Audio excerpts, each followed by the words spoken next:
This is Street Knowledge with Chris Graham. Welcome to the podcast. Chris Graham and Rod Mullins. We're talking NASCAR, and we got it first. We got to get into Kansas. Chase Elliott wins Kansas, his third career win, and now, Rod, the field of 8 is set here in our NASCAR playoffs. Take us back to Kansas and take us through the big storyline from that race. Well, the big storyline was a lot of people were thinking that probably Clint Boyer would probably have the upper hand, or at least the advantage.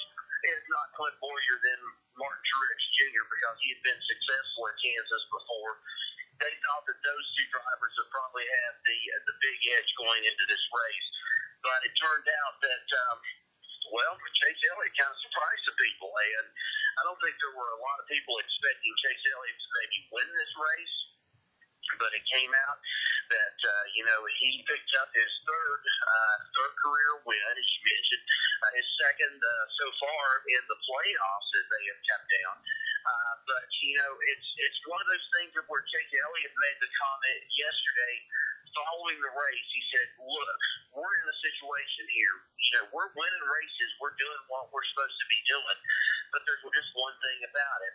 We can't catch up with these guys. The big three, and talking especially about Harvick, Kyle Busch, and then even though we're talking about Martin Truex in there, these guys have been able to go and they've been able to set the stage this year. They've just taken off with things and they've been running away with it. And so here that situation came up, and Chase Elliott's doing what he's supposed to be doing. He's running, he's winning the races like he's supposed to, but we're in that situation of where the more that he tries to win races, he's still so far behind right now, he won't get caught up. And he's got to hope that some other things happen along the way to where he could get himself in contention for this whole thing. Now, the field of 8, the way that all of this has come down, you have already 4 drivers out of Stewart Haas Racing, which include Kevin Harvick, Kurt Busch, Eric Almirola, and Clint Boyer. Now, those are the 4 drivers that's coming out of Stewart Haas Racing. Then you have Kyle Busch that goes in there. Kyle Busch qualifies out of Joe Gibbs Racing, and then you have not only that, you've got Joey Logano, who's made his place into the race, as well as Martin Truex Jr. And then, last but not least, you've got Chase Elliott in there. So you've got these guys in there all competing in there. And then you have some of these drivers like Ryan Blaney, for example, who came off with a big win at Charlotte during the Roval race back at the end of September. Blaney gets eliminated. Kyle Larson gets eliminated. Brad Keselowski gets eliminated. And Alex Bowman gets eliminated. And that just leaves that path of 8, or that round of 8 right there between some big names, if you really want to look at it. And so Chase Elliott's hoping for some misfortune along the way with some of these drivers, and he's hoping for some good fortune for himself as he tries to make a run for these final 4 playoff spots now that's going to be available after these 8 got locked in. Now there's going to be 4 spots available here in the upcoming weeks. So how does to talk about the factor of so many guys from one team, Stewart Haas Racing, being represented in this final 8? How does that play out? I mean, obviously they're all competing individually too, but there are team factors at play here. Do they go all out? I mean, or do they kind of watch out for their guys? How does that team dynamic kind of factor into this playoff situation? Well, I think we saw that team situation come up, especially how they were going to play things with the team concept at Talladega here a couple of weeks ago. And when they played that card at Talladega, it seemed like all the 4 teams got together, and the 4 teams sat down and said, we are going to work together at Talladega. We are going to put ourselves in front, and we are going to try to win this race, and we're going to try to do what we have to do. Stewart Haas took it another step further. Everywhere, it's sort of like the Broadway song, anything you can do, I can do better to a certain degree.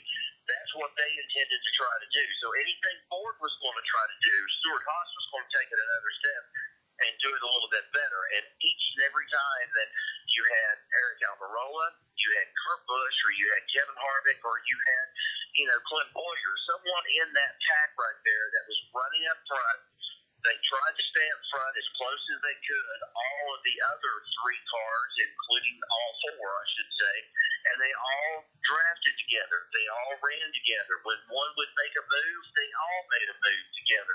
Sort of the old way that NASCAR used to be, the teammate concept. All of this has been thrown out the window, of course, with restrictor plate racing. And then the way that some of these teams have gotten competitive over the years. Joe Gibbs Racing, for example, is one of those. So Tony Stewart and Carl Haas just kind of sit down with them and just say, let's get back to the concept of teamwork. And if one of us gets there, then all of us are going to get there one way or the other. And that's what they did. Now, it's a good thing in that regard because you're seeing the great thing of teamwork concept come together with these teams. And it's working well for Stewart Haas. But for Joe Gibbs Racing, you only have Kyle Busch out there now because Eric Jones is out. You don't have Daniel Suarez in there. So Kyle Busch, based on his reputation and also based on what he's done so far on the year, he's not going to have a whole lot of friends that's going to be out there. The Fords are already set to a certain degree. They've been talking teamwork.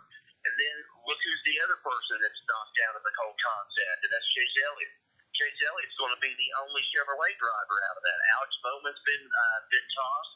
Kyle Larson's been tossed. So now you have no Chevrolet drivers in there to be able to compete against these four. So guess what?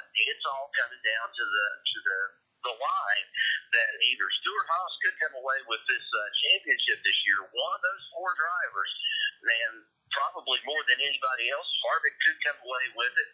But I'm really not going to count out at one point looking, Eric Almirola could come away with it, after being in such a bad situation here about a year or two ago with Richard Petty Racing. They were losing the Smithfield sponsorship. He goes over to Stewart Haas, picks up, carries that on over with him, and they've never missed a beat. They've been in contention for just about every race this year. So, that teamwork concept has really paid off for Stewart Haas this year, and the other teams are going to be suffering out of it, I think, especially down this stretch. Interesting team dynamics. Now, we'll get folks ready for Martinsville at the end of the podcast here. We'll kind of turn our attention there. Let's go back off the track like we like to do on this podcast. And this story, the first story we'll talk about, is one that is just so bizarre. But Kurt Busch's former girlfriend going to trial. This is a fun story, Rod. Take us into this one. Oh, this almost reminds me of one of your favorite loves, Chris, and that's wrestling. I mean, that's what it reminds me of. But if you don't know who Patricia Driscoll is, Patricia Pauline Driscoll is the former head of the Armed Forces Foundation, and now she has been taken to court, and she has been accused of wire fraud, mail fraud, tax evasion, all these, an 8-count indictment. The first count on interfering with the administration of IRS laws was dismissed. Now, you're probably asking this question, well, why are we talking about this on a NASCAR-type podcast? Well, it's because Kurt Busch dated Patricia Driscoll at one time. And if you're not familiar with this story, well, let's put it this way. Kurt Busch supposedly, as he said to other people, had his head put into the wall of one of his, RVs while they were dating. They got into a big argument, a big fight, and it got pretty bad after a while. And Kurt Busch told people, and there were a lot of people that said Kurt Busch has lost his mind. They thought he was trying to come up with some kind of way to cover up what has been, at least with some degree, Kurt Busch's accusations, or the accusations on him, that he's been abusive verbally, and we've seen verbal abuse from Kurt Busch before, but this time around, this was somebody doing it to him. And these people were talking about this, and they said, Kurt Busch has truly lost his mind. There's no way possible with this, that this woman could do this. And he said, I bet she's special forces, she had some kind of link to special forces. Then they broke up, it was over with, and everything came down to it. Now Kurt Busch has kind of been mentioned in this case because he used his status, so to speak, and also his connections with NASCAR, Driscoll did during this time, solicit for money and other donations for that foundation that she had. Now, they're trying one way or another to kind of keep Kurt Busch out of this because they were asking some of the jurors the other day when they were bringing them up for their interviews, would it make any difference if they heard the mention of Busch or NASCAR?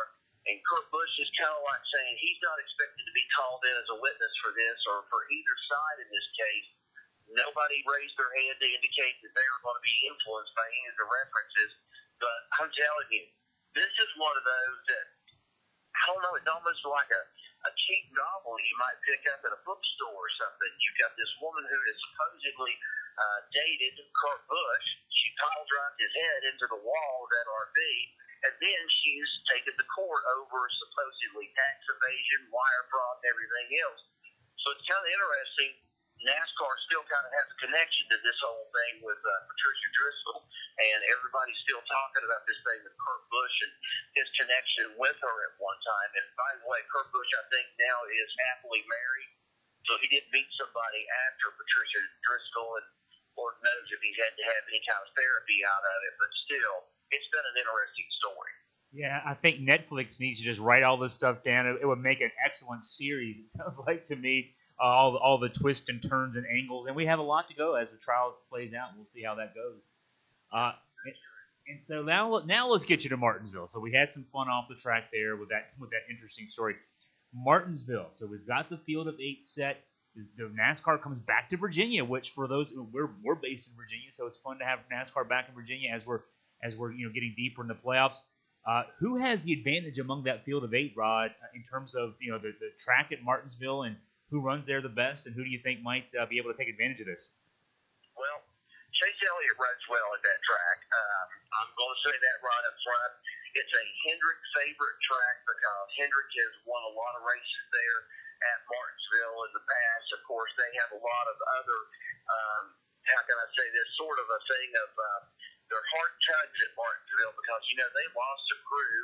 Rick Hendrick lost his son in an airplane crash there several years ago as they were coming into the airport just outside of Martinsville. This track means a lot to them.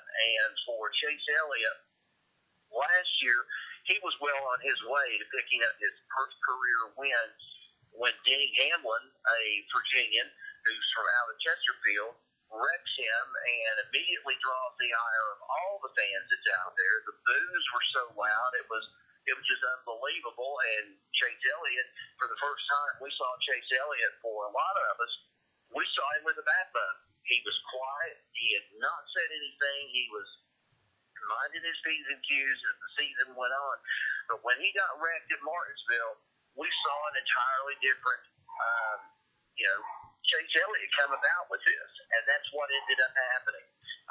When he came out and he was able to go and stand his ground, we saw a different driver come out with him. So I think this is going to be big. The other thing that's going to be out of this, Kyle Busch loves to run Martinsville too. It's one of those bumper cars like demolition derby sort of things when it comes to Kyle Busch running at Martinsville. So he might be looking to pick up some kind of win. Eric Almirola has raced well there before. Kurt Busch has also. Clint Boyer loves Martinsville, but he also loves to push a lot of people out of the way and knock some people around, as does Martin Truex Jr. It could be a very interesting race on Sunday, and I will say this. I believe this is going to be one of those pivotal races going into this final stretch of races here into the month of November. This is going to be a big race. Somebody, somewhere along the line, we'll see a lead evaporate and could be knocked out of this process as we start getting closer and closer to the Phoenix, as we start getting closer to Texas Motor Speedway. That's going to be coming up. You've got Texas, then you're going to have the revamped track at Phoenix, then you're going to be making your way into Homestead.